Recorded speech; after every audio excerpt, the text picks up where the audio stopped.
Hello दोस्तों, LDC railway tech and mathematics में आप लोग का स्वागत है। आज हम लोग बिल्डिंग ट्रेड से फिल्म चैप्टर का हम लोग क्वेश्चन देखेंगे, जो LDC JEE WM ALP technician DRDO भेल सेल सभी के लिए बहुत ही इंपॉर्टेंट क्वेश्चन है। ये सारे के सारे क्वेश्चन कहीं ना कहीं पूछा हुआ है, इसलिए वीडियो को अंत तक देखें। बहुत ही अच्छे क्वेश्चनों का इसमें संग्रह है। चलिए देर ना करते हुए हम क्वेश्चन पर चलते हैं। देखिए यहाँ पर एक सब एक क्वेश्चन जो दिया हुआ है, तो मैं इसमें इसी फिल्म चैप्टर का पार्ट 1 या पार्ट 2 हमने बना दिया है 50-50 क्वेश्चन का।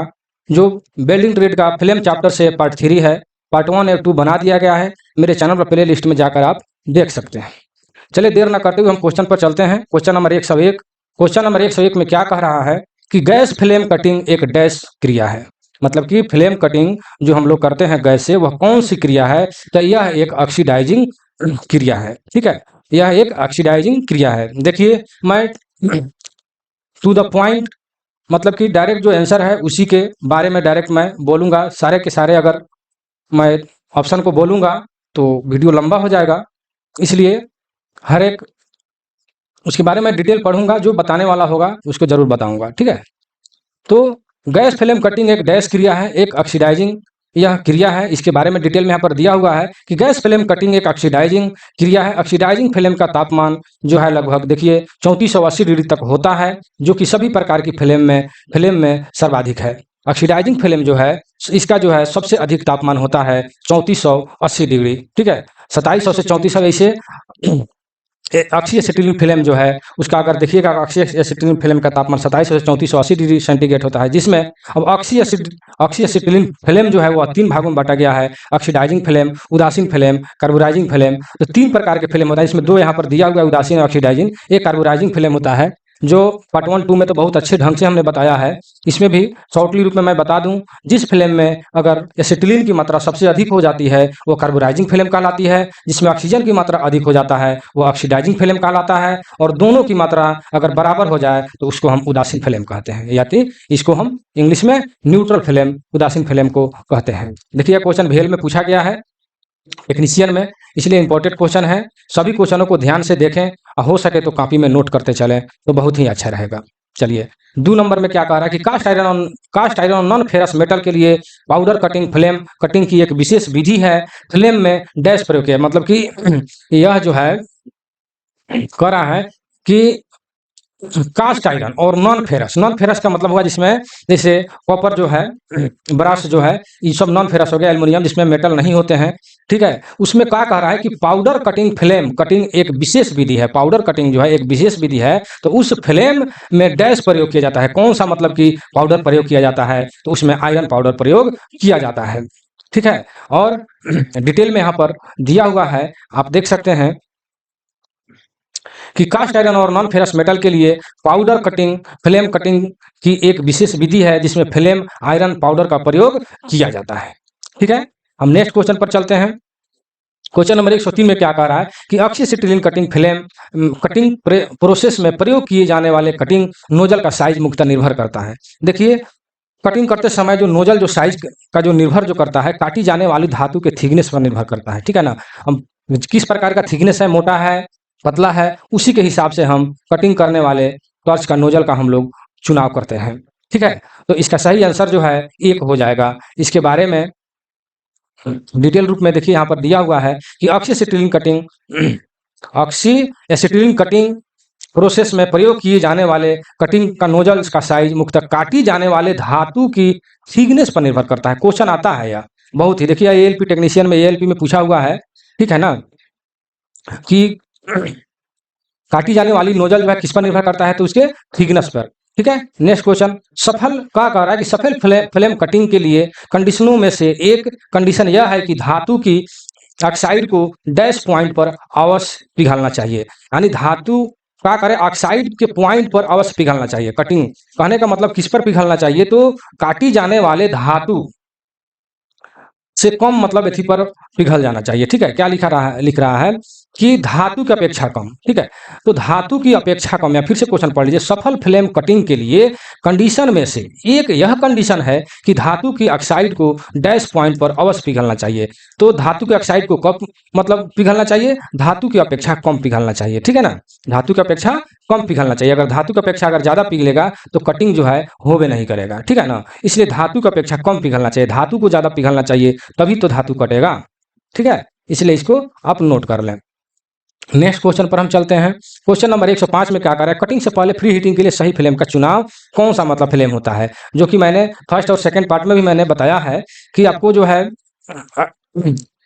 ऑक्सीएसिटिलीन फ्लेम जो है 3 प्रकार का होता है, कार्बोराइजिंग फ्लेम, ऑक्सीडाइजिंग फ्लेम एवं न्यूट्रल फ्लेम। तो जिसमें जो है एसिटिलीन की मात्रा सबसे अधिक हो जाती है उसको हम कार्बोराइजिंग फ्लेम कहते हैं, और जिसमें ऑक्सीजन की मात्रा सबसे अधिक हो जाता है उसे हम ऑक्सीडाइजिंग फ्लेम कहते हैं, और न्यूट्रल फ्लेम उसे कहा जाता है जो दोनों का गैसों का मतलब मिश्रण बराबर हो। तो कहने का तात्पर्य है कि क्या करें, कटिंग से पहले फ्री हीटिंग, तो फ्री हीटिंग तो कुछ सेकंड के लिए हम लोग करते हैं, धातु के पास जो हम लोग नोजल को ले जाते हैं और बिना लीवर दबाए उसको थोड़ा गर्म करते हैं, उसके बाद हम लोग लीवर दबाते हैं, तब जाकर कटिंग शुरू होती है। ठीक है, तो उसको न्यूट्रल फ्लेम से पहले उसको हम लोग गर्म करते हैं। ठीक है ना, किसे, न्यूट्रल फ्लेम से। उसके बाद में जो है हम लोग जब लीवर दबाते हैं तो उसमें ऑक्सीजन की मात्रा बढ़ जाता है और प्रेशर जो है बढ़ जाता है और कटिंग करना शुरू हो जाता है। ठीक है ना, तो यहाँ पर जो है फ्री हीटिंग के लिए बात कर रहा है तो यह न्यूट्रल फ्लेम हो जाएगा। देखिए ये भी एएलपी में पूछा हुआ है, सारे के सारे क्वेश्चन इंपॉर्टेंट है, इसलिए आप लोग कॉपी में नोट कर लें तो बहुत ही अच्छा रहेगा। ठीक है ना, देखिए यहाँ पर लिखा हुआ है कटिंग से पहले फ्री हीटिंग के लिए न्यूट्रल फ्लेम सही होता है, क्योंकि इसके द्वारा कटिंग धातु में कोई रासायनिक परिवर्तन नहीं होता है। ठीक है ना, इसमें जो है इसके बाकी न्यूट्रल फ्लेम से कटिंग करने पर उसमें कोई रासायनिक परिवर्तन नहीं होता है। इसलिए नहीं होता है क्योंकि उसमें ऑक्सीजन और एसिटिलीन की मात्रा जो है बराबर होता है। अगर ऑक्सीजन की मात्रा अधिक हो जाए तो वो फ्लेम जो है ज़्यादा प्रेशर बन जाता है और फड़फड़ाने लगता है, तो धातु जो है अधिक कट जाता है, या मेटल जो है उसका ढांचा जो है स्ट्रक्चर जो है थोड़ा बहुत बदल जाता है। और क्या कह रहा है कि न्यूट्रल फ्लेम से ऑक्सीडेशन होता है, न्यूट्रल फ्लेम से ऑक्सीडेशन होता है, कार्बोराइजिंग फ्लेम से हार्डनिंग होता है। देखिए यहाँ पर और क्वेश्चन एक आ गया कि अगर क्वेश्चन पूछ दे कि कौन सा फ्लेम से हार्डनिंग होता है तो है कार्बोराइजिंग फ्लेम। ठीक है, हम नेक्स्ट क्वेश्चन पर चलेंगे। 6 नंबर में क्या कह रहा है कि कर्तन प्रारंभ करने से पहले की डैश ज्वाला की जरूरत होती है। तो अभी हम लोग पढ़े कि कर्तन करने से पहले फ्री हीटिंग जो है हम लोग उदासीन फ्लेम अर्थात न्यूट्रल फ्लेम का प्रयोग हम लोग करते हैं। ठीक है, किसका प्रयोग करते हैं, न्यूट्रल फ्लेम का प्रयोग हम लोग करते हैं। इसके डिटेल में भी लिखा हुआ है कि कर्तन प्रारंभ करने से पहले उदासीन फ्लेम ज्वाला की जरूरत होती है। उदासीन फ्लेम क्या होता है, उदासीन फ्लेम ज्वाला एसिटिलीन तथा ऑक्सीजन की लगभग बराबर मात्रा होती है, जो एसिटिलीन टार्च से मिलकर मतलब कि जलाई जाती है। ठीक है, अभी हमने ऊपर बताया कि दोनों की मात्रा जब बराबर हो जाए तो जो है न्यूट्रल फ्लेम अर्थात उदासीन फ्लेम कहलाता है। ठीक है, 107 में क्या कह रहा है कि ज्वाला के भीतरी एल्युमिनियम कोन का तापमान कितना होता है। ज्वाला के भीतरी एल्यूमिनियम हमने पढ़ दिया है, ल्यूमिनस जो है कोन का तापमान कितना होता है, तो यह जो है 2760 से 3480 डिग्री सेंटीग्रेड तक होता है। जो यहाँ पर जो है हमने ऊपर अभी बताया कि ऑक्सीएसिटिलीन का तापमान जो है 2760 से 3480 डिग्री तक होता है ऑक्सीएसिटिलीन फ्लेम का। ठीक है, तो अब ऑक्सीएसिटिलीन फ्लेम को 3 भागों में बांटा गया है, कार्बोराइजिंग, ऑक्सीडाइजिंग एवं उदासीन। अब ये तीनों फ्लेम का तापमान अलग अलग हो जाता है। ठीक है ना, तो इसमें क्या क्वेश्चन कर रहा है कि भीतरी ल्यूमिनस मतलब कि जो फ्लेम जो यहाँ पर जो बनता है, यहाँ पर मान लेते हैं कि फ्लेम जो बन रहा है, यहाँ पर मान लेते हैं टर्च है, तो यहाँ पर एक कोण बनता है जो कि इसका तापमान सबसे अधिक होता है। इसी के तापमान के बारे में यह पूछ रहा है कि इसका कितना होता है, तो 2760 डिग्री से 3480 डिग्री होता है। ठीक है, जहाँ तक विश्वास है कि आप समझ गए होइएगा, हम इसके डिटेल बारे में भी पढ़ देते हैं। ज्वाला के भीतरी ल्यूमिनस कोण का तापमान 2760 से 3480 डिग्री तक होता है। भीतरी कोण के सबसे अगले भाग का तापमान 3480 होता है। बाहरी आवरण का तापमान 2000 से 2400 डिग्री सेंटीग्रेड तक होता है। ठीक है, तो यहाँ पर भीतरी कोण का अगले भाग, ठीक है ना, भीतरी कोण का अगले भाग का तापमान 34। क्वेश्चन अगर यहाँ पर पूछ दे कि ऑक्सीएसिटिलीन फ्लेम का भीतरी कोण का सबसे अगले भाग का तापमान कितना होता है, तो 3480 डिग्री सेंटीग्रेड होता है, तथा बाहरी मतलब आवरण का तापमान कितना होता है, अगर क्वेश्चन बना दे तो 2000 से 2400। ये भी एक क्वेश्चन यहाँ से तैयार होता है, इसलिए ये जो है अपने से आप लोग क्वेश्चन बना करके तब इसको जो है मतलब कि कॉपी में नोट कर लीजिए। देखिए ये क्वेश्चन जो है सारे के सारे पूछा हुआ क्वेश्चन है, इंपॉर्टेंट क्वेश्चन है। एएलपी टेक्नीशियन वाले को तो मैं कहूँगा कि वो लोग पूरा डीपली से तैयारी करें और अच्छे ढंग से तैयारी करें, ताकि उन लोगों का जो है मंजिल जो है बहुत कठिन होता है, पता नहीं मंजिल मिलेगा कि नहीं मिलेगा, क्या होगा नहीं होगा, इसलिए उनको एकदम डीपली तैयारी करना चाहिए, एकदम दिमाग को कन्फर्म होकर के पढ़ाई करना चाहिए। चलिए नेक्स्ट क्वेश्चन पर हम चलते हैं। ज्वाला के प्रकार, ज्वाला के कौन कौन से प्रकार है, तो हमने ऊपर सभी में हम बताते आ ही रहे हैं, एसिटिलीन ज्वाला, उदासीन ज्वाला और अक्षिकारक ज्वाला। तो एसिटिलीन ज्वाला जो लिखा हुआ है इसको हम कार्बोराइजिंग फ्लेम भी कहते हैं। एसिटिलीन ज्वाला का मतलब ये हो गया कि एसिटिलीन की मात्रा उसमें सबसे अधिक है, तो अगर एसिटिलीन की मात्रा अधिक है तो उसे हम कार्बोराइजिंग फ्लेम कहते हैं, ठीक है। और ऑक्सीडाइजिंग फ्लेम जिसमें ऑक्सीजन की मात्रा अधिक हो और बराबर होगा उसे उदासीन फ्लेम, ठीक है ना। तो कहने का तात्पर्य है कि यह तीन जो है तीन प्रकार होता है। क्वेश्चन में यह जैसे पूछा है और बार बार यह क्वेश्चन को पूछा जाता है। देखिए एएलपी में यह पूछा हुआ है, इसलिए इस क्वेश्चन को भी आप लोग नोट करते चलें, ठीक है। चलिए डिटेल में देखिए, यहाँ पर लिखा हुआ है कि ऑक्सी एसिटिलीन फ्लेम को ऑक्सीजन तथा एसिटिलीन गैसों के अनुपात के आधार पर निम्न तीन वर्गों में बांटा गया है। उदासीन अर्थात न्यूट्रल फ्लेम, ऑक्सीडाइजिंग ऑक्सीकारक फ्लेम मतलब कि ऑक्सीडाइजिंग फ्लेम, कार्बोराइजिंग फ्लेम ज्वाला, ठीक है। तो ऑक्सीडाइजिंग, कार्बोराइजिंग तथा उदासीन तीन भागों में यह बांटा गया है, ठीक है। चलिए नेक्स्ट क्वेश्चन पर चलते हैं। क्वेश्चन नंबर 9 में क्या करेगा, निम्नलिखित कार्बोराइजिंग ज्वाला का विभेदीय लक्षण क्या है, यानी कार्बोराइजिंग फ्लेम का मतलब कि लक्षण क्या है, इसके बारे में यह क्वेश्चन कर रहा है। तो देखिए ऑप्शन ए नंबर में दिया हुआ है कि दो आंतरिक फ्लेम कोण तथा एक बाहरी आवरण, ठीक है। कार्बोराइजिंग फ्लेम को मतलब पहचानने का तरीका क्या है, यह जो है मतलब पहचानेंगे कैसे या कैसा होता है या लक्षण क्या है, बात एक ही हुआ। तो मान लेते हैं कि यह जो है टर्च है और इसमें जो है मान लेते हैं कि यह फ्लेम बना हुआ है। तो कार्बोराइजिंग फ्लेम में क्या होता है कि दो आंतरिक कोण होते हैं, एक जो है यहाँ होता है और एक जो है यहाँ होता है और एक बाहरी आवरण होता है, ठीक है ना। तो कार्बोराइजिंग फ्लेम जो है इसमें एसिटिलीन की मात्रा जो है अधिक होता है, ठीक है ना। तो इसमें जो है तीन मतलब कि फ्लेम बनते हैं, एक भीतरी, एक मिडिल और एक बाहरी। कह रहा है कि दो आंतरिक कोण तथा एक बाहरी कोण होता है, बाहरी आवरण होता है, ठीक है। तो इसको जो है अच्छे से आप लोग समझ लीजिए, ठीक है। चलिए नेक्स्ट क्वेश्चन पर हम चलते हैं। यहाँ पर डिटेल में पढ़ लें कि निम्नलिखित में दो आंतरिक फ्लेम कोनों तथा एक बाहरी आवरण कार्बोराइजिंग ज्वाला का विभेदीय लक्षण है। कार्बोराइजिंग ज्वाला इसमें ऑक्सीजन की तुलना में एसिटिलीन की मात्रा अधिक होती है, जो चित्र में एक कार्बोराइजिंग ज्वाला दर्शाई गई है, ठीक है। तो इसमें तो देख नहीं रहा है लेकिन आप लोगों को हमने समझा दिया है। देखिए अब 110 में क्या क्या रिड्यूसिंग ज्वाला का तापमान कितना होता है, ठीक है। तो रिड्यूसिंग ज्वाला का तापमान जो है 338 डिग्री सेंटीग्रेड होता है, ठीक है। इसके बारे में भी आप लोग डिटेल पढ़ लें। रिड्यूसिंग ज्वाला का तापमान 3000 जो है 38 डिग्री सेंटीग्रेड होता है। यदि न्यूट्रल फ्लेम को दी जाने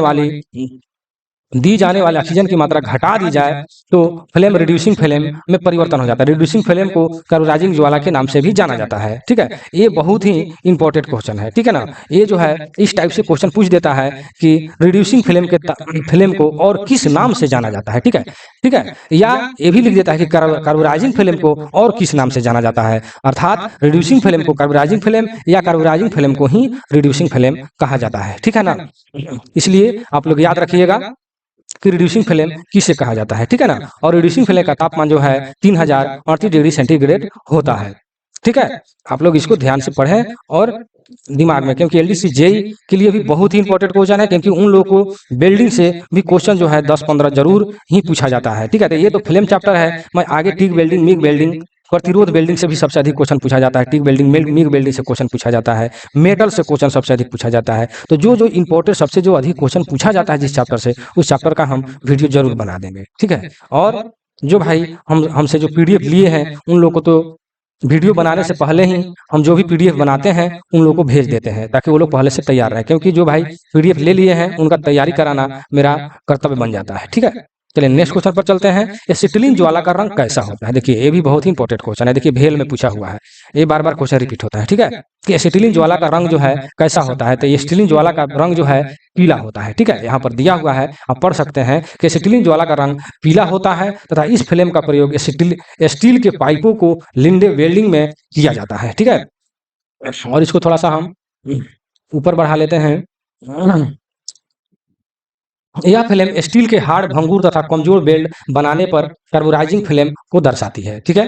नेक्स्ट क्वेश्चन पर चलते हैं। क्या कर रहा है, कार्बोराइजिंग ज्वाला में ऑक्सीजन व एसिटिलीन गैस का अनुपात क्या होता है। देखिए ये बहुत इंपॉर्टेंट क्वेश्चन है, ठीक है ना। ये क्वेश्चन हमेशा रिपीट होता है, ठीक है। अनुपात पूछता है, ठीक है ना। कार्बोराइजिंग फिल्म में ऑक्सीजन एसिटिलीन की मात्रा जो है जो किस अनुपात में होगा। देखिए यहाँ पर ए में दिया हुआ है 0.85 से 0.95 की मतलब की मात्रा होता है, ठीक है। ऑक्सीजन और एसिटिलीन, तो देखिए एसिटिलीन बाद में लिखा हुआ है, तो एसिटिलीन की जो है पॉइंट में इसकी अंक जो है 95 देख रहे हैं ना, 0.95 है, इसका 85 है। तो कहने का तात्पर्य है कि ऑक्सी एसिटिलीन फिल्म जो है जिसमें कार्बोराइजिंग फिल्म उसे कहते हैं जिसमें एसिटिलीन की मात्रा अधिक हो, ठीक है। तो जिसमें देख रहे हैं इसका अंक ज्यादा है, ठीक है। देखिए यहाँ पर डिटेल में लिखा हुआ है कार्बोराइजिंग ज्वाला में ऑक्सीजन मतलब O2 और एसिटिलीन की गैस का अनुपात 0.85 से 0.95 होता है, ठीक है। और यहाँ पर नीचे लिखा हुआ है कार्बोराइजिंग ज्वाला में ऑक्सीजन की तुलना में एसिटिलीन की मात्रा अधिक होती है। यहाँ पर अनुपात में बनाकर लिखा हुआ आप देख सकते हैं। चलिए नेक्स्ट पर चलते हैं। नेक्स्ट में क्या कह रहा है 13 नंबर में कि ऑक्सीकारक ज्वाला में ऑक्सीजन व एसिटिलीन का अनुपात क्या होगा, ठीक है ना। तो ऑक्सीकारक का मतलब ये हो गया कि ऑक्सीजन की मात्रा जो है अधिक हो जाएगा, उसमें ऑक्सीजन की मात्रा अधिक हो जाएगा, ठीक है। तो यहाँ पर देख लीजिए ए नंबर में दिया हुआ है 1.5 से अनुपात मतलब 1 होता है, मतलब ऑक्सीजन की मात्रा जो है अधिक होगा इसमें 1.5, एसिटिलीन की मात्रा 1 होगा, वो ऑक्सीकारक ज्वाला के नाम से जाना जाएगा, ठीक है। डिटेल में यहाँ पर दिखा हुआ है कि ऑक्सीजन ज्वाला में ऑक्सीजन व एसिटिलीन गैस का अनुपात 1.5 से 1.5 अनुपात 1 होता है, ठीक है। यहाँ भी दिया हुआ है। और ऑक्सीकारक मतलब ऑक्सीकारक फिल्म मतलब ऑक्सीडाइजिंग फिल्म। ऑक्सीडाइजिंग फिल्म का तापक्रम 3480 डिग्री होता है, जो सभी प्रकार के फिल्मों में सर्वाधिक है। मतलब तीनों जो फिल्म होता है ऑक्सीडाइजिंग फिल्म, कार्बोराइजिंग फिल्म, उदासीन फिल्म, तो इन फिल्मों तीनों फिल्मों में ऑक्सीडाइजिंग फिल्म का तापमान सबसे अधिक होता है, जो 3480 डिग्री यहाँ पर लिखा हुआ है, ठीक है ना, आप देख सकते हैं। नेक्स्ट क्वेश्चन 114 नंबर में क्या कह रहा है कि किस हार्डनिंग में किस ज्वाला को काम में लेते हैं। किस जब हार्डनिंग करते हैं तो उसमें किस ज्वाला को मतलब कि काम में लाते हैं, कौन सा ज्वाला हम लोग काम में लाते हैं। तो उसमें जो है हम रिड्यूसिंग ज्वाला का हम लोग काम में लाते हैं। अभी हम लोग ने पढ़ा कि रिड्यूसिंग फ्लेम किसे कहते हैं, तो रिड्यूसिंग फ्लेम कार्बोराइजिंग फ्लेम का ही दूसरा नाम रिड्यूसिंग फ्लेम है, ठीक है। तो जब केस हार्डनिंग करना हो यानी मेटल के ऊपरी परत को जब हार्ड करना हो तो उसमें हम रिड्यूसिंग फ्लेम का प्रयोग करते हैं, ठीक है।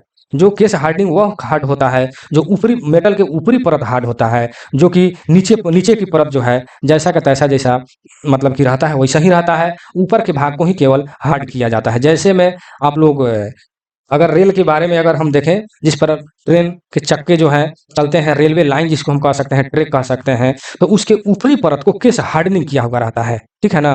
केस हार्डनिंग किया हुआ रहता है क्योंकि उसमें उस पर उसके ऊपर बार बार क्वेश्चन आता है कि रेल लाइन के ऊपरी परत क्या होता है, किस कौन सा हार्ड होता है, तो केस हार्डनिंग किया जाता है इसलिए क्योंकि ऊपरी परत पर बार बार चक्का जो है आता जाता है, इसलिए वह जो है मतलब कि फैलता नहीं है और नीचे जो है नर्म रहता है, ठीक है ना। ताकि ट्रेन का जब वजन पड़ता है तो ऊपर नीचे जो है वह जंपिंग जो है दबता है उठता है। अगर सारे के सारे को अगर हम हार्ड कर देंगे तो वह टूट सकता है, इसलिए उसके ऊपर के फेस को जो है केस हार्डनिंग किया हुआ रहता है यानी रेल लाइन के ऊपर, ठीक है। यहाँ पर डिटेल में भी हम लोग देख लें, डिटेल में क्या लिखा हुआ है। केस हार्डनिंग में रिड्यूसिंग ज्वाला को काम में लाया जाता है। रिड्यूसिंग ज्वाला को कार्बोराइजिंग ज्वाला के नाम से भी जाना जाता है। इस ज्वाला का प्रयोग स्टील के पाइपों को की लिंडे वेल्डिंग में किया जाता है, ठीक है।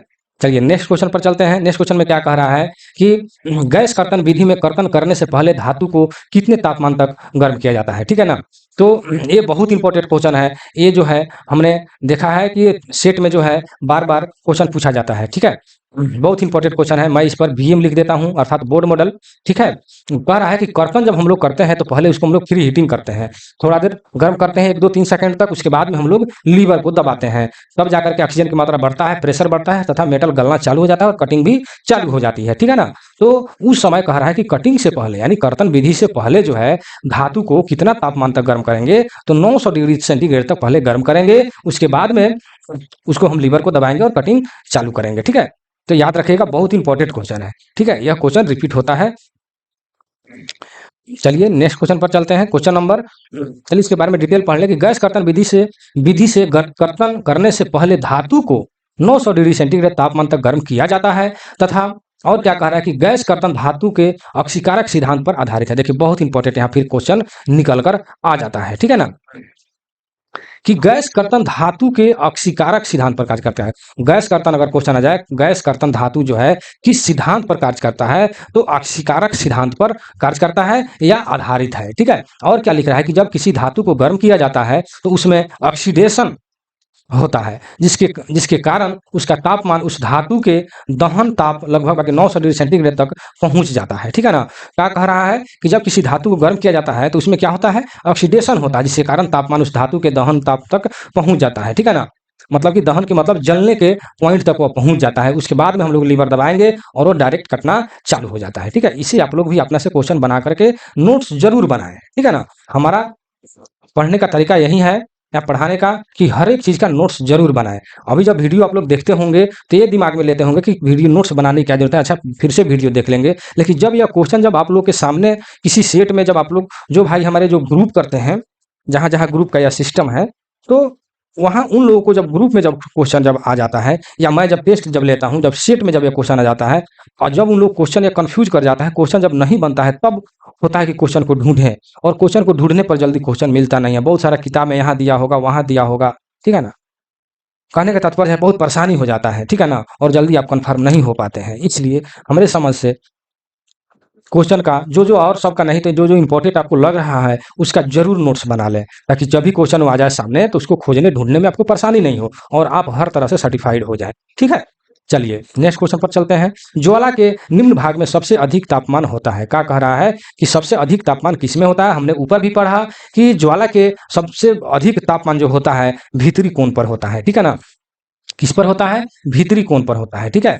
हम इसका फिगर जैसे मान लेते हैं कि यह नोजल है तो नोजल है, इसमें जैसे मान लेते हैं कि यह फ्लेम बन रहा है, तो यहाँ पर जो जैसे कार्बोराइजिंग में 3 फ्लेम बनते हैं, ठीक है ना। तो यहाँ पर जो भीतरी कोण है सबसे अधिक तापमान भीतरी कोण में ही होता है, ठीक है।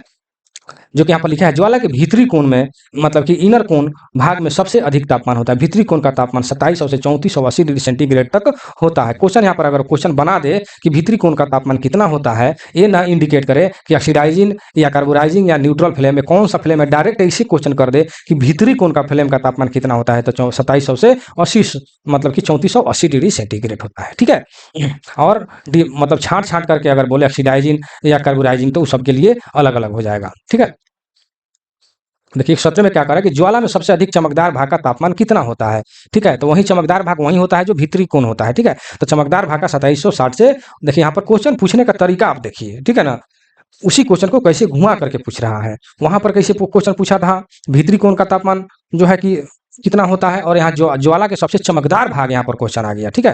तो क्वेश्चन वही है लेकिन इसको घुमाया गया है, ठीक है। इसलिए हम कह रहे हैं कि नोट्स को बनाना जरूरी होता है। तो वही क्वेश्चन यहाँ भी वही आंसर 2760 से 3480 डिग्री, ठीक है। देखिए ऑर्डिनेंस फैक्ट्री में यह पूछा गया है। देखिए सब के सब क्वेश्चन इंपॉर्टेंट है, इसलिए वीडियो को अंत तक बने रहें और वीडियो को ध्यान से देखें। कम से कम नोट्स नहीं बना रहे हैं तो ध्यान से कम देखें और क्वेश्चन को दिमाग में बना कर रखें, ठीक है। चलिए नेक्स्ट क्वेश्चन पर चलते हैं। क्वेश्चन नंबर 118 में क्या लिख रहा है कि निम्नलिखित कारणों से ऑक्सी एसिटिलीन फ्लेम सबसे अधिक प्रयोग की जाती है। मतलब किस कारण से ऑक्सी एसिटिलीन फ्लेम जो है सबसे अधिक प्रयोग किया जाता है, ठीक है। इसका जो है देखिए सबसे अधिक तापमान देती है। देखिए कहने का मतलब ऑक्सी एसिटिलीन फ्लेम सबसे अधिक प्रयोग, इसलिए उसका तापमान जो है सबसे अधिक होता है। जैसे कि आप लोग जहाँ काम करते होंगे, जब एसिटिलीन सिलेंडर यानी गैस खत्म हो जाता है तो वहाँ पर देखते होगा कि एलपीजी गैस का भी प्रयोग किया जाता है, ठीक है ना। तो एलपीजी गैस का तापमान जो है एसिटिलीन की अपेक्षा कम होता है, इसीलिए ऑक्सी एसिटिलीन का प्रयोग जो है हम लोग अधिक करते हैं, इसलिए उसका तापमान जो है अधिक होता है, ठीक है। चलिए हम नेक्स्ट क्वेश्चन पर चलते हैं। डिटेल में यहाँ पर लिखा हुआ है कि ऑक्सी एसिटिलीन फ्लेम सबसे अधिक प्रयोग की जाती है क्योंकि यह सबसे अधिक तापमान देती है और नियंत्रण प्रकार की फ्लेम होती है। यह जो है इसका फ्लेम जो है नियंत्रण प्रकार का होता है। एसिटिलीन जो है गैस टार्च की ऑक्सीजन से क्रिया करती है तथा ऊष्मा प्रदान करती है, जो कि यहाँ पर समीकरण जो है आप लोग के सामने दिया हुआ है, ठीक है। आप लोग इसको लिख लीजिएगा, ठीक है। नेक्स्ट क्वेश्चन 119 में क्या कह रहा है कि न्यूट्रल फ्लेम निम्न स्टील के लिए उपयुक्त है। न्यूट्रल फ्लेम जो है किस फ्लेम के लिए उपयुक्त है, ठीक है। तो यह जो है माइल्ड स्टील के लिए सबसे अधिक उपयुक्त है। देखिए भेल में यह पूछा गया है टेक्नीशियन में, इसलिए देखिए सारे के सारे इंपॉर्टेंट क्वेश्चन है।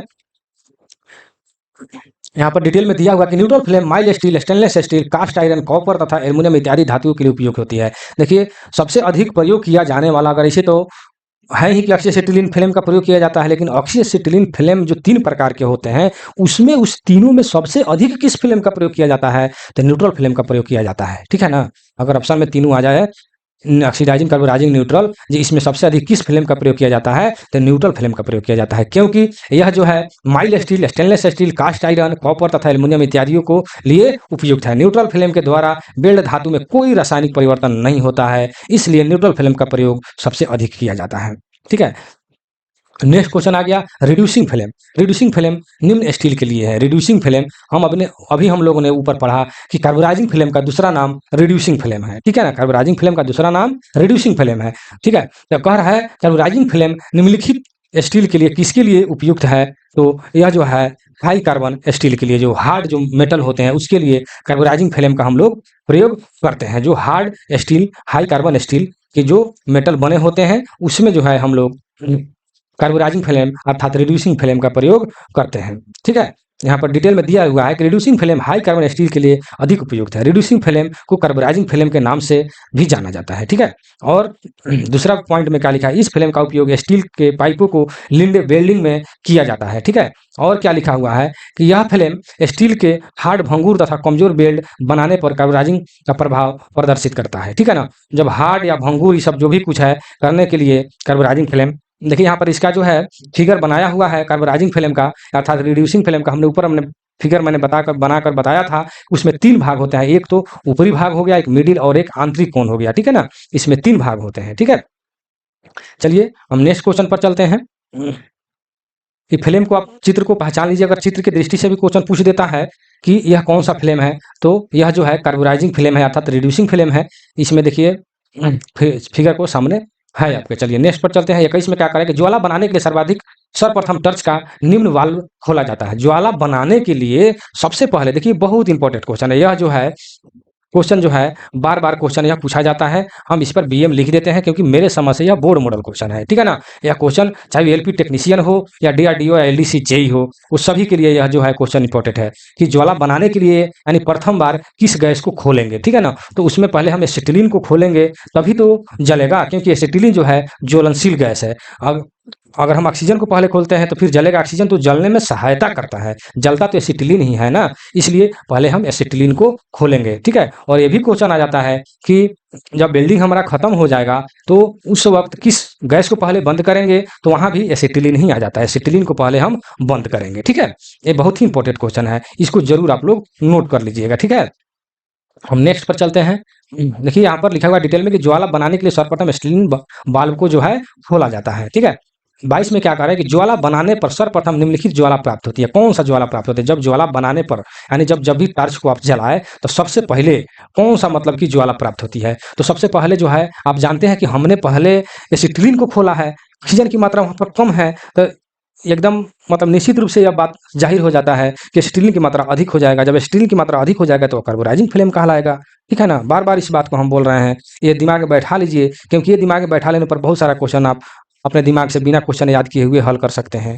इसलिए ये दिमाग में बैठा लीजिए कि जिसमें एसिटिलीन की मात्रा अधिक हो वो कार्बोनाइजिंग फ्लेम होगा, बराबर अगर हो जाए तो न्यूट्रल होगा, ऑक्सीजन की मात्रा अधिक हो जाए तो ऑक्सीडाइजिंग फ्लेम कहलाएगा, ठीक है। तो यहाँ कह रहा है कि ज्वाला बनाने पर सर्वप्रथम कौन सा ज्वाला बनेगा? तो सबसे पहले कार्बोनाइजिंग ज्वाला बनेगा, क्योंकि एसिटिलीन की मात्रा अधिक होगा उस वक्त, ठीक है। ज्वाला बनाने पर सर्वप्रथम कार्बोनाइजिंग ज्वाला प्राप्त होती है। ऑक्सीजन की तुलना में एसिटिलीन को अधिक जलाकर कार्बोनाइजिंग ज्वाला प्राप्त की जाती है, जो कि यहाँ पर अनुपात दिया हुआ है, आप देख सकते हैं 1:0.91। देखिए नेक्स्ट में क्या कर रहा है कि ज्वाला में बैक फायर होने का कारण नहीं है। ज्वाला में बैक फायर होने का कारण नहीं है, ठीक है। तो यहाँ पर देख सकते हैं सी में दिया हुआ है कि वाटर सील से हौज पाइप में पानी आ जाना। वाटर सील से हौज पाइप में पानी आ जाना, यह जो है ज्वाला के बैक फायर होने का कारण नहीं है। तो कारण है क्या भाई? ये भी देख सकते हैं कि टीन का अधिक गर्म हो जाना, टीन का अधिक गर्म हो जाना, टिप जो है जॉब के अधिक निकट आ जाना, और डी में दिया हुआ है टिप में कोई चीज फंस जाना, ठीक है ना। जो मान लेते हैं कि यह नोजल है, इसमें आप देखते हैं कि यहाँ पर जो है यहाँ पर सुराग होता है, ठीक है ना। सुराग होता है, होल होता है, और उसी में है जो है उसी रास्ते एसिटिलीन और ऑक्सीजन निकलता है और ज्वाला जो है बनता है, ठीक है ना। तो इसमें क्या हो जाता है कि इस जो है टिप में जो होल है उसमें कोई फंस जाता है, मेटल जो है जब ज़्यादा नोजल को नज़दीक में हम जब मेटल के नज़दीक में ले जाकर के हम लोग काटते हैं तो उस वक्त जो है इसमें उसमें का छींटा जो है या मेटल अगर फंस जाता है, इसके कारण गैस आने जाने में बाधित होता है, जिसके कारण बैकफायर हो जाता है, ठीक है ना। बैकफायर होने का बैकफायर है क्या, तो बैकफायर जो है हमारे जो टॉर्च है जिसे हम लोग कटिंग करते हैं उससे पहले पाइप जो होज पाइप है वो फट जाता है और उसमें आग पकड़ लेता है, उसी को हम लोग बैकफायर कहते हैं। या नोजल जो है, नोजल कहते हैं, जो टॉर्च जो है वो टॉर्च भी गर्म हो जाता है और एकदम जो है वह जल जाता है और पिघल जाता है, उसको भी हम लोग बैकफायर कहते हैं, जिससे खतरा भी होता है, वेल्डर या कटर के देह में आग भी पकड़ लेता है, ठीक है ना। इसलिए इस बात को आप लोग ध्यान में रखें कि इस टाइप से कोई गलती ना करें। कौन सा गलती, कि टिप अधिक गर्म हो जाना, टिप को अधिक गर्म होने से बचाएं और टिप जॉब के अधिक निकट आप नहीं ले जाएं, ठीक है। और टिप में से कोई चीज फंसा हो उसको आप साफ कर लें, नहीं तो बैकफायर होने की संभावना जो है अधिक होगा, ठीक है। चलिए हम नेक्स्ट क्वेश्चन पर चलते हैं। डिटेल में यहाँ पर दिया हुआ है कि वाटर सील्ड गैस हौज पाइप में पानी का आ जाना बैकफायर का कारण नहीं है। पानी अगर आ जाता है तो उससे बैकफायर नहीं होगा। बैकफायर कब होगा, ज्वाला में बैकफायर का कारण दिया है टिप के अधिक गर्म हो जाने पर, टिप के अधिक निकट आ जाने पर, टिप में कोई चीज फंस जाने पर, ठीक है। चलिए नेक्स्ट क्वेश्चन पर चलते हैं। 24 नंबर में क्या कह रहा है कि ज्वाला बनाने के लिए ज्वाला बनाने के लिए विभिन्न फ्यूल गैसों का उपयोग जो है किया जाता है। सबसे अधिक तापमान निम्नलिखित गैस से प्राप्त होती है। कौन सा सबसे, किस से मतलब सबसे अधिक तापमान प्राप्त होती है, तो यहाँ पर लिखा हुआ है ए एसिटिलीन से सबसे अधिक तापमान प्राप्त होता है, ठीक है। यहाँ पर coal gas, butane gas, propane gas, acetylene gas, तो कहने का मतलब अभी हमने ऊपर बताया कि जब आप लोग वर्कशॉप में काम करते होंगे तो देखते होंगे कि इमरजेंसी में एसिटिलीन गैस खत्म हो जाता है तो एलपीजी गैस का वहाँ पर प्रयोग किया जाता है बहुत जगह। मतलब यहाँ पर ब्यूटेन जो लिखा हुआ है तो ब्यूटेन का मतलब हो जाता है, देखिए अगर एलपीजी द्रव एलपीजी जो होता है उसका फुल फॉर्म जो है लिक्विड पेट्रोलियम गैस अर्थात द्रवित पेट्रोलियम गैस होता है, उसमें आइसोब्यूटेन एवं नॉर्मल ब्यूटेन का द्रवीभूत किया हुआ मिश्रण होता है, ठीक है ना। अर्थात उसमें ब्यूटेन का ही मिश्रण होता है, ठीक है ना। तो आइसोब्यूटेन और नॉर्मल ब्यूटेन, ठीक है, और प्रोपेन का भी, ठीक है। तो ये सब उसी का सब रूप है, ठीक है ना। तो कहने का तात्पर्य यह है कि सबसे अधिक तापमान जो है एसिटिलीन का होता है, इसीलिए एसिटिलीन का प्रयोग हम लोग अधिक करते हैं, ठीक है। और वह एलपीजी की अपेक्षा मतलब खर्च भी कम पड़ता है। अब खर्च कम क्यों पड़ता है, इसलिए उसमें कार्बन की मात्रा अधिक होता है। उसको हम ईंधन के रूप में प्रयोग तो करते हैं लेकिन रसोई घर में उसका प्रयोग हम लोग नहीं करते हैं क्योंकि उसमें कार्बन की मात्रा अधिक होती है, ठीक है। चलिए आप समझ गए होंगे। नेक्स्ट पर चलते हैं। ज्वाला, देखिए यहाँ पर डिटेल में कि ज्वाला बनाने के लिए भिन्न भिन्न फ्यूल गैसों का उपयोग किया जाता है, जिसमें सबसे अधिक एसिटिलीन जो है C2H2 गैस प्राप्त होती है। जिस एसिटिलीन जो है एसिटिलीन गैस का रासायनिक सूत्र C2H2 होता है तथा इसमें 92.3% मतलब कार्बन तथा 7.7 हाइड्रोजन जो उसमें होता है। अगर ये क्वेश्चन बहुत इंपॉर्टेंट है, इसको आप लोग जो है यह क्वेश्चन बनाकर अपने से लिख लीजिएगा क्योंकि ये जो है आपको क्वेश्चन बहुत अच्छा बन रहा है कि एसिटिलीन गैस का रासायनिक सूत्र क्या होता है, तो C2H2 होता है तथा इसमें कार्बन की मात्रा कितना होता है, तो 92.3 होता है तथा इसमें हाइड्रोजन की मात्रा कितना होता है, तो 7.7 होता है। चलिए नेक्स्ट पर चलते हैं। अक्सीकारक ज्वाला का विशिष्ट गुण निम्नलिखित में से है। अक्सीकारक जो ज्वाला, अक्सीकारक का मतलब ऑक्सीडाइजिंग, जिसमें ऑक्सीजन की मात्रा सबसे अधिक हो, उसका विशिष्ट गुण क्या होता है, विशिष्ट गुण जो है क्या होता है, इसके बारे में हम लोग डिटेल रूप में जानेंगे, ठीक है। डिटेल रूप से ही मैं पढ़ देता हूं। ए नंबर में दिया हुआ है, लिख रहा है कि अक्सीकारक ज्वाला का विशिष्ट गुण निम्नलिखित में से दो आंतरिक ज्वाला और बाह्य ज्वाला आवरण है, ठीक है। इसका रंग जो है नीला होता है या जलते समय शोर करता है, ठीक है। जब ऑक्सीजन की मात्रा जो है अधिक होगा, प्रेशर जब अधिक हो जाएगा तो ज्यादा फड़फड़ाएगा, मतलब कि शोर अधिक करेगा, ठीक है ना। यही उसका गुण है, विशिष्ट गुण, ठीक है।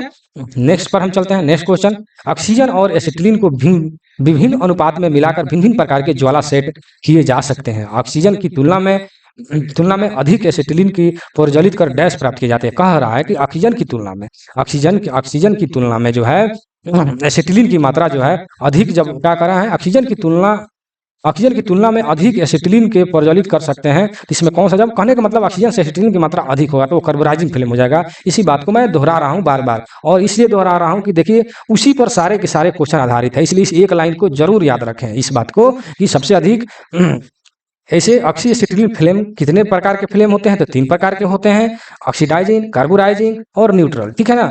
अगर ऑक्सीजन की मात्रा अधिक हो जाए तो ऑक्सीडाइजिंग, एसिटिलीन की मात्रा अधिक हो जाए तो कार्बोराइजिंग और दोनों बराबर हो जाए तो न्यूट्रल फ्लेम के नाम से जाना जाता है, ठीक है।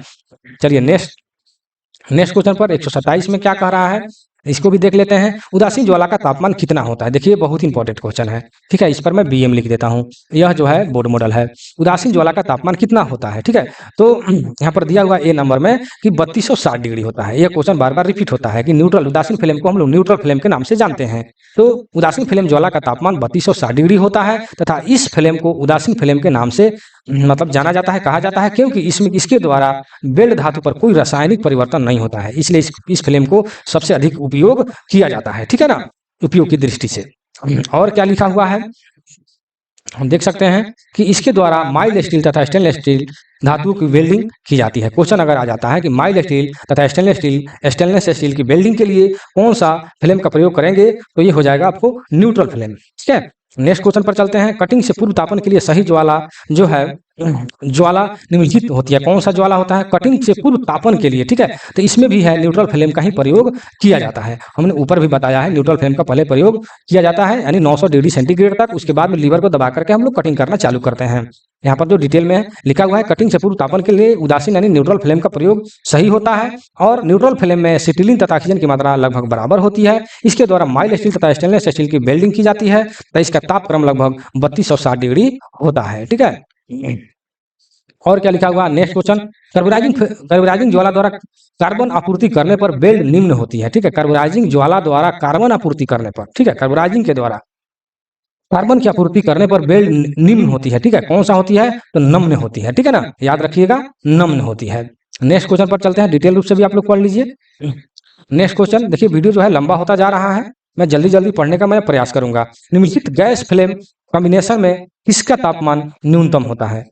किसका तापमान जो है यहाँ पर जो है दिया हुआ है, इसमें किसका तापमान सबसे अधिक होता है? तो देखिए यहाँ पर डी में लिखा हुआ है कि अक्सीद्रव पेट्रोलियम गैस, ठीक है। अभी हमने बताया अक्सीद्रव पेट्रोलियम गैस अर्थात एलपीजी गैस। एलपीजी गैस के साथ में भी हम ऑक्सीजन का प्रयोग करते हैं, ठीक है ना, क्योंकि ऑक्सीजन जो है जलाने में मदद करता है, ठीक है। तो द्रव पेट्रोलियम गैस जो है अर्थात एलपीजी जो है, इसका तापमान सबसे कम होता है, ठीक है ना, न्यूनतम होता है, ठीक है।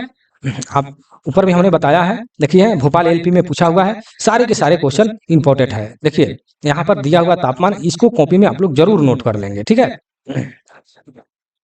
देखिए फ्लेम का नाम दिया हुआ है, तापमान दिया हुआ, ऑक्सी कोल गैस 1800 से 2200, ऑक्सी हाइड्रोजन अर्थात 2400 से 2700 डिग्री सेंटीग्रेड, ऑक्सी एसिटिलीन का 3100 से 3200 डिग्री सेंटीग्रेड तक होता है, ठीक है ना। तो इसको जो है सबसे याद कीजिएगा, क्योंकि सबसे अधिक पूछता है ऑक्सी एसिटिलीन का 3100 से 3200 डिग्री सेंटीग्रेड, जबकि हम लोगों ने ऊपर पढ़ा कि ऑक्सी एसिटिलीन का तापमान 2700 से 3480 डिग्री माने 2760 से 3480 डिग्री सेंटीग्रेड होता है। अब कहिएगा आप कि यहाँ पर जो है वो तो दिया ही नहीं है, तो उसके अंतर्गत यह आ जाता है, यानी 2700 से 3480 के बीच में यह आ जाता है।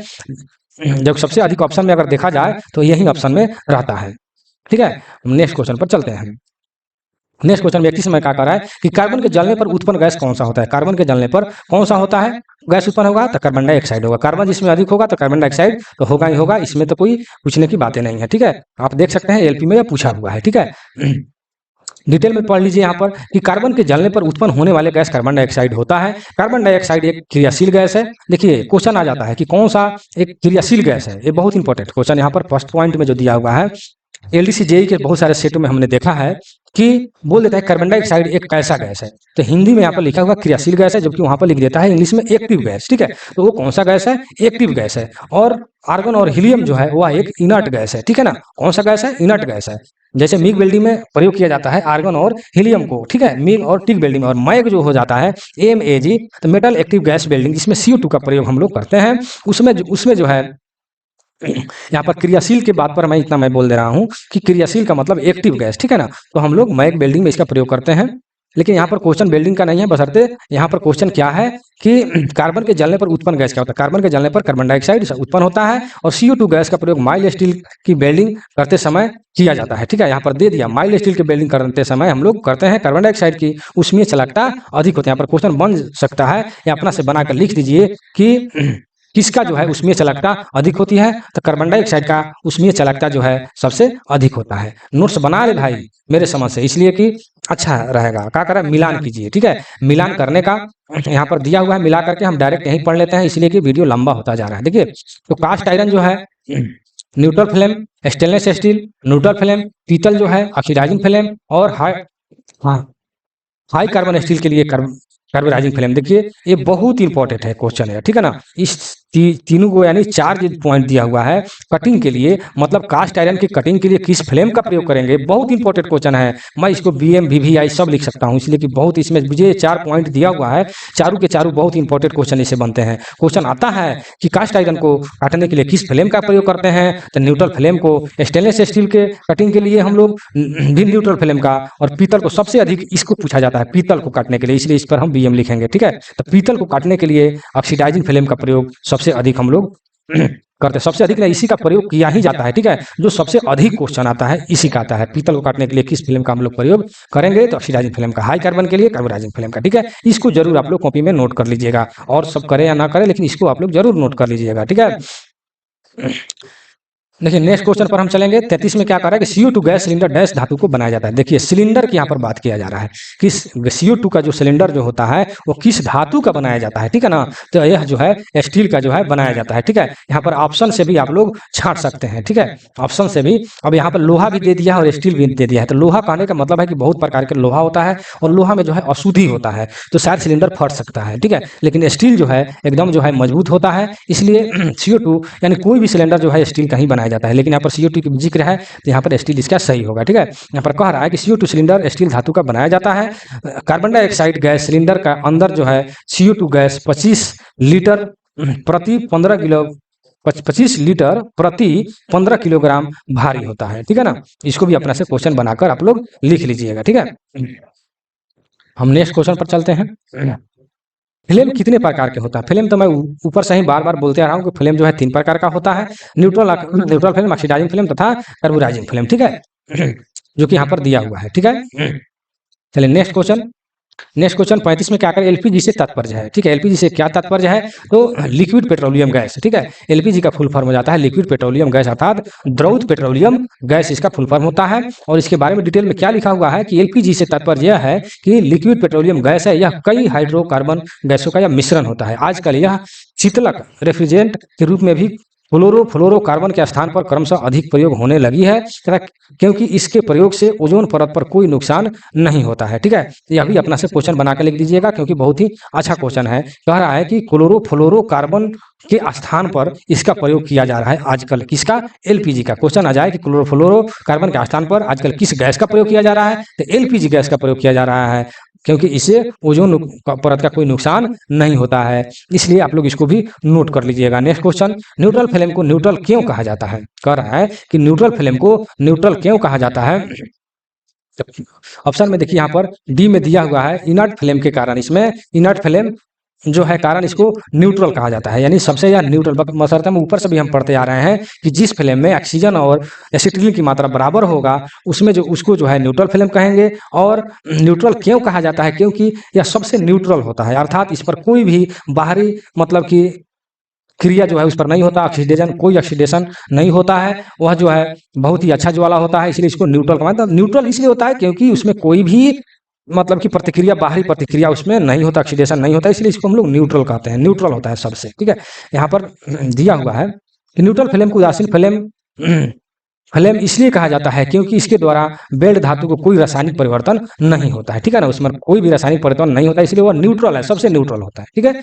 नेक्स्ट क्वेश्चन, फ्लेम के दोष उत्पन्न होता है। फ्लेम कब दोष आ गया, फ्लेम के दोष फ्लेम में दोष मुख्य होता है, कौन सा दोष होता है, तो फ्लेम की फट फट आवाज आना, फ्लेम छोटा बड़ा होना, बैक फायर होना, ये सब जो है मतलब कि फ्लेम का दोष है, जो कि यहाँ पर दिया हुआ है, ठीक है। नेक्स्ट क्वेश्चन 38 में क्या कर रहा है कि न्यूट्रल फ्लेम में गैस की मात्रा होती है, न्यूट्रल फ्लेम में गैस की मात्रा बराबर होती है, ऊपर से हम पढ़ते आ रहे हैं, ठीक है। नेक्स्ट क्वेश्चन, लिंडे वेल्डिंग के लिए फ्लेम का उपयोग होता है, ठीक है। किस फ्लेम का प्रयोग होता है, तो कार्बोराइजिंग, जो हमने ऊपर भी पढ़ा है, कार्बोराइजिंग फ्लेम का प्रयोग लिंडे वेल्डिंग के लिए किया जाता है, ठीक है। नेक्स्ट पर हम चलते हैं, क्योंकि देखिए वीडियो लंबा होता जा रहा है, आप लोग इसको वीडियो को रोक रख के डिटेल में आप लोग पढ़ सकते हैं, ठीक है। नेक्स्ट क्वेश्चन 140 में क्या करा है कि निकल मतलब निकिल व तांबा मिश्र धातु को गैस वेल्डिंग के लिए फ्लेम रखे। देखिए बहुत इंपॉर्टेंट यह क्वेश्चन है, ठीक है ना, यह जो है आप जरूर नोट कर लीजिएगा, क्योंकि जो है यह क्वेश्चन हम देखते हैं कि बार बार रिपीट होता है, ठीक है। निकिल व तांबा के मिश्रण जो होता है मिश्र धातु को मतलब किस मतलब फ्लेम का हम लोग प्रयोग करेंगे वेल्डिंग के लिए, तो यहाँ पर बी में दिया हुआ है एसिटिलीन की मात्रा कुछ अधिक रखी जाती है, मतलब कि एसिटिलीन की मात्रा अधिक रहने का मतलब यह हो गया कि वह कार्बोराइजिंग फ्लेम हो गया, ठीक है। जबकि यहाँ पर कार्बोराइजिंग फ्लेम दिया हुआ है, ठीक है। लेकिन यहाँ पर आंसर बी में दिया हुआ है कि एसिटिलीन की मात्रा कुछ अधिक रखा जाता है, मतलब कि हल्का सा, तो इसलिए यही इसका सही आंसर हो जाएगा, ठीक है। आप लोग कॉपी में इसको लिख लीजिएगा, ठीक है। यहाँ पर वही बात लिखा हुआ है। नेक्स्ट क्वेश्चन, लेड की गैस वेल्डिंग के लिए डैश फ्लेम का, लेड की वेल्डिंग के लिए देखिए यहाँ पर लेड है, देखिए इस सबको जरूर लिखिए, किस मेटल के लिए किस फ्लेम का प्रयोग करेंगे, सबसे इंपॉर्टेंट क्वेश्चन बन जाता है। जहां जहां भी क्वेश्चन मिले कि किस मेटल के लिए किस फ्लेम का प्रयोग करेंगे, तो उसको जरूर नोट कर लीजिएगा। तो लेड के लिए कौन सा फ्लेम प्रयोग करेंगे, तो छोटी औसत सॉफ्ट न्यूट्रल फ्लेम, ठीक है। न्यूट्रल फ्लेम का तो प्रयोग हम लोग करेंगे, लेकिन छोटी औसत औसत सॉफ्ट, मतलब कि बी नंबर में जो है इसका आंसर दिया हुआ है। लेड के लिए न्यूट्रल फ्लेम, औसत छोटी औसत सॉफ्ट वेल्डिंग मतलब फ्लेम का प्रयोग करेंगे, ठीक है। और क्या लिखा 42 में, अक्षय सिलिंडर द्वारा कितने मीटर की गहराई तक पानी में वेल्डिंग की जाती है। देखिए बहुत इंपॉर्टेंट क्वेश्चन है, ठीक है। तो यहाँ डी में दिया हुआ है 7 से 8 जो है मीटर की गहराई तक हम लोग पानी में वेल्डिंग की जा सकती है ऑक्सी एसिटिलीन मतलब के द्वारा, ठीक है।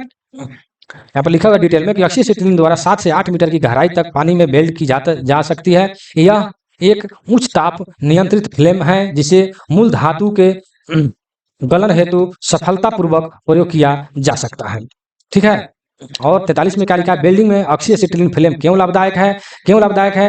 यहाँ पर ए नंबर में दिया हुआ, क्योंकि यह धातुओं का ऑक्साइड बनने देती है, क्योंकि यह धातुओं को ऑक्साइड नहीं बनने देती है, ठीक है, ऑक्साइड नहीं बनने देती है, इसलिए ऑक्सी क्या करें, वेल्डिंग में ऑक्सी हाइड्रोजन फ्लेम का प्रयोग हम लोग करते हैं। यही बात यहाँ डिटेल में लिखा हुआ है, आप लोग पढ़ सकते हैं कि वेल्डिंग में ऑक्सी हाइड्रोजन फ्लेम का लाभदायक है क्योंकि यह धातुओं को का ऑक्साइड नहीं बनने देती है। इस गैस को ऑक्सीजन के साथ जलकर ज्वाला उत्पन्न की जाती है, जिसे ऑक्सी हाइड्रोजन वेल्डिंग क्रिया कहते हैं। इसके द्वारा अपेक्षाकृत कम गलनांक वाली धातु जैसे एल्युमिनियम, मैग्नीशियम तथा सीसा इत्यादि को मतलब वेल्ड की जानी मतलब कि जोड़ा जाता है, ठीक है। और ऑक्सी हाइड्रोजन फ्लेम का तापमान कितना होता है, तो इसका 2400 डिग्री सेंटीग्रेड तक इसका तापमान होता है। देखिए इसको वीडियो को रोक करके किस फ्लेम का तापमान कितना होता है इसको जरूर आप लोग लिख लीजिएगा बना करके। देखिए वीडियो लंबा हो रहा है, इसलिए मैं जल्दी जल्दी आगे बढ़ रहा हूँ, किसी तरह 50 तक कराने का मैं प्रयास कर रहा हूँ। किस गैस का प्रयोग कम से कम पेनिट्रेशन प्राप्त, किस गैस का मतलब प्रयोग करेंगे तो पेनिट्रेशन की जो है कम होगा, पेनिट्रेशन एक दोष है, ठीक है। तो कम पेनिट्रेशन होगा, तो यहाँ पर बी में जो दिया हुआ हीलियम गैस का प्रयोग करके पेनिट्रेशन को हम कम पेनिट्रेशन प्राप्त कर सकते हैं, जो यहाँ पर डिटेल में लिखा हुआ है, आप लोग वीडियो को रोक करके पढ़ सकते हैं, ठीक है। नेक्स्ट पर हम चलते हैं, गैस कोयले से अशुद्धियां दूर करते समय कौन सी गैस उत्पन्न होता है, तो यहाँ पर दिया हुआ है सी नंबर में कोक ओवन या बाई प्रोडक्ट गैस, ठीक है। कोयले के अशुद्धियां से, ठीक है ना, कौन सा गैस प्राप्त होता है, तो यहाँ पर तो कोक ओवन या बाई प्रोडक्ट गैस उत्पन्न होता है। देखिए भेल में पूछा हुआ है और बहुत ही इंपॉर्टेंट क्वेश्चन है, ठीक है। इसको आप लोग डिटेल में वीडियो को रोक करके पढ़ लेंगे।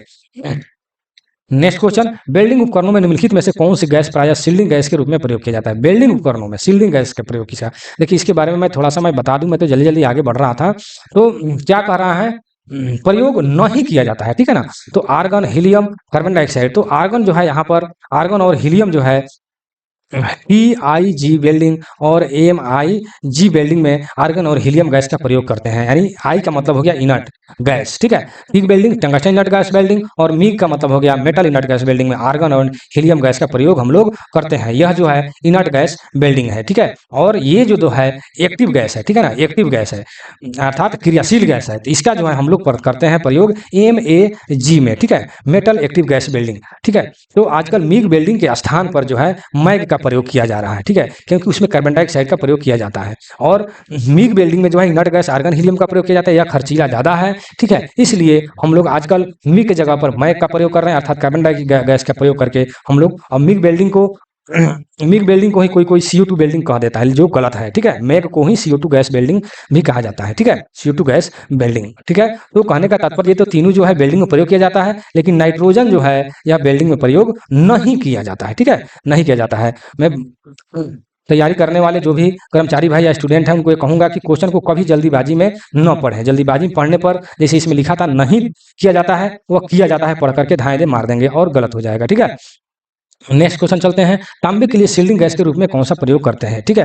तो सील्डिंग तांबे के लिए हम लोग कह रहा है कि हीलियम, देखिए बहुत इंपॉर्टेंट क्वेश्चन है, ठीक है।